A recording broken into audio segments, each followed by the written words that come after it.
Lastly, you got to create a plan. What kind of plan? Well, an exit plan. An exit plan doesn't mean it's important for your business and it's important for you to know if you need to use it. Now, just because you have an exit plan doesn't mean you got to take it because it might change again in the future. But you got one now.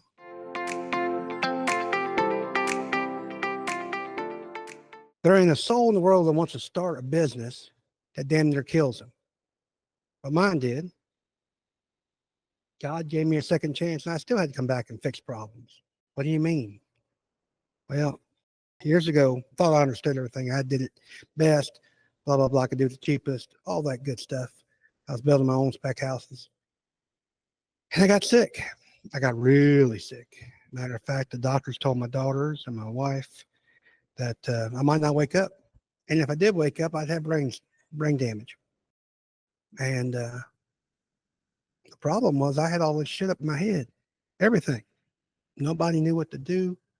I didn't have the right paperwork. I didn't have the bank set up right.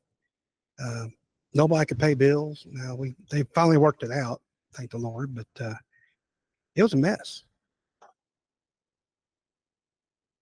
They put me in, well, I got in a coma, went to one hospital and woke up 2 weeks later, 200 miles away in another hospital.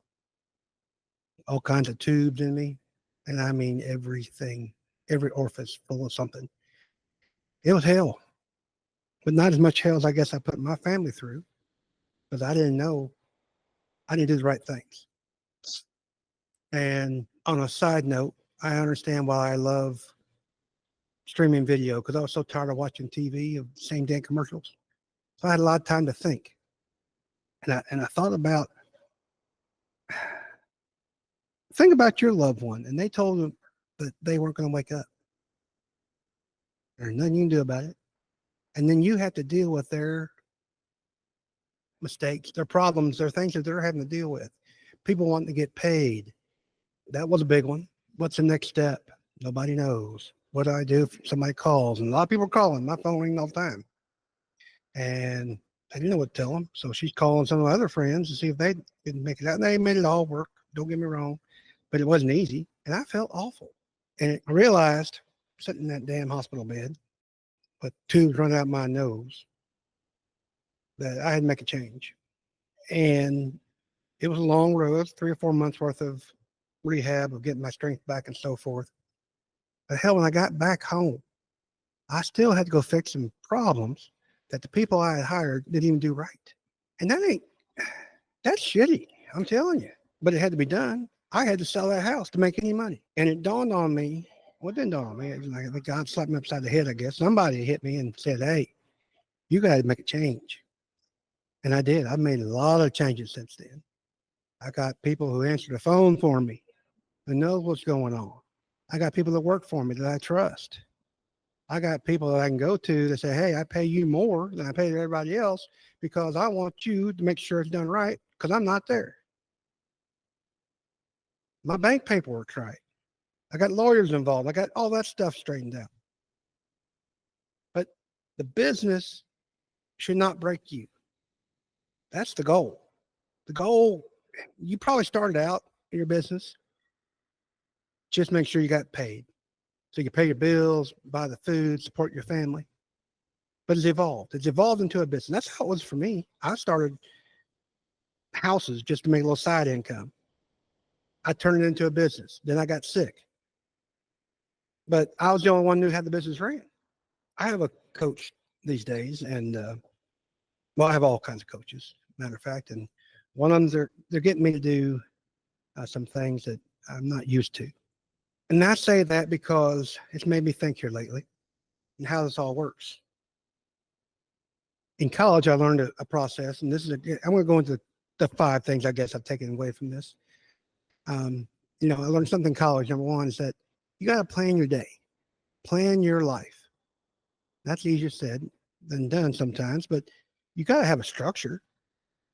This might sound silly, but put stops in there for lunch, or you're done at 5, whatever it is. But you got to make sure that you're building this business around you. And the whole purpose is for you to become free at the end of the day to do what you need to do. Now, granted, that's not probably what it started out to be, but it needs to evolve into that, because at some point, if you're ever going to get bigger, and you might say, well, I don't want to get bigger. Well, you have to get bigger or go somewhere else, because somebody else is going to get bigger and wipe you out. So you got to stay with the times. You got to grow. That has to happen. But as you grow, you can make those things on your calendar, for example, that, I'm going to do this because it can't get me down. You can't be just exhausted all the time. You can't be worried all the time. Worry gets you down. How do you think I got sick? Number 2, and this is a feeling thing too. You got to treat people like you want to be treated. I have discussions sometimes, and people say, well, you need to do this, you need to do that. If it don't feel right, then don't do it. That might be how they run their business. It don't mean how you need to run yours. Because you have to be able to sleep at night. You got to know that you treated people right in your mind. You ever realize you only got screwed when somebody said you got screwed? But if you didn't think you got screwed, everything was good. That's the mindset. I don't know how you want to do things, but if it doesn't feel right, especially if you had a job, and these are tough, and you ever I'm sure you've had a job and the boss told you to go do something and you didn't want to because it didn't feel right. Now you went ahead and did it because you knew you didn't have a job if you didn't. There were many times when I'd call a customer and tell them something as a salesman, and it wasn't right, in my opinion.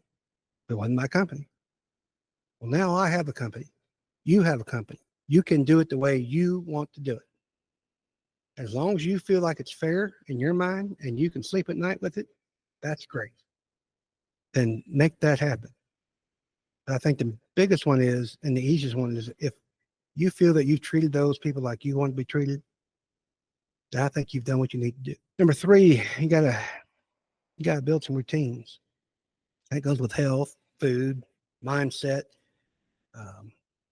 One of my new routines lately is I got a journal. And I've talked about journaling before, but now I got somebody holding me accountable for it. And I got a journal. Well, it opens your mind up to a lot of different things. Thinking about strategies or what you're going in. I think I'm going to do another episode, probably next week, I guess. We'll do one on what I've learned. But I learned that from journaling and looking deep into where you're at and realizing that your life is made of routines and choices. And you got to make good choices. What's that mean? Well, I think it means a little bit something different to everybody. I got to lose some weight. That's a choice I got to make. Why? Because it's healthy for me. I might be able to spend more time with my children, my grandchildren, my wife. There's no reason to get sick again. But if I did, I got people in place to take care of it. Matter of fact, I guess I did get sick. A couple of years ago, I had to have open heart surgery. This is after I really almost died. I guess I was walking time bomb then too. But I tell you what, it was a whole lot easier. My family sat down. We went through it the week before the surgery. They said, what do we need to know? And I had answers for every of them. This is who you contact. It wasn't how to do it. It was who they're going to contact. Here's who knows what's going on if something happens. And the peace of mind that they gave them actually gave me peace of mind, because I knew that everybody had an answer for what needed to happen. But build those routines around you as far as making your health better, eating better, whatever it is that you need to do. Hell, start journaling. It's helped me quite a bit. And I never thought I'd say that. I've been told to journal ever since I was in high school, but it's just not. I'm answering somebody about it. Say, did you journal? Yes, here it is. Number 4, define your success. Everybody's success is a little different. What's it mean to you? It doesn't have to be just goals or numbers or sales. It could be time. It could be family. It could be giving. Whatever that is. But success to you is different to everybody else. But as long as you're happy with it, that's what's important. The business is not breaking you down and locking you up in your own little job. And some people call that just over broke. if you haven't heard that before. But you got to define that success, monitor. It probably has to change at times. Mine's change all the time. I say all the time. I look at it and they talk about doing it annually. Yeah, do it annually, do it whatever. Just at least do it. Write it down. Writing it down physically, somehow the mind and the hand work together and you write that down and you're reading it at the same time. It puts it in your brain. So it's filing it back there. So it's always working. Goals are good, but your success is very important as far as going forward. And everybody has a different version of that. Lastly, you got to create a plan. What kind of plan? Well, an exit plan. An exit plan doesn't mean it's important for your business, and it's important for you to know if you need to use it. Now, just because you have an exit plan doesn't mean you got to take it, because it might change again in the future. But you got one now. It also gives you an idea what you're working for. When you start a business, you should decide, is your business, what's the purpose of your business? Now, originally we talked about your business starting out as just feeding the family and supporting them. But now you've evolved, and what's that business?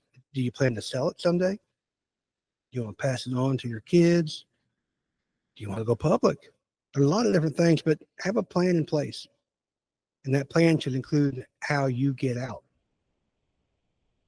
Doesn't mean the business has to quit. It just means that we have freed you up to do the things that you want to do. Now, I want you to think about this. What if you could grow your business and have a life? It's not fantasy.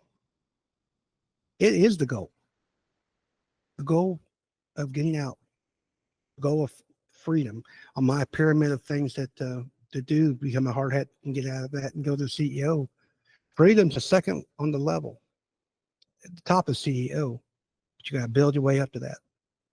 And we want to free that. We want to have plans for that, have boundaries of success to make that happen. If that's something you want to discuss with me, in the show notes below, there's a link.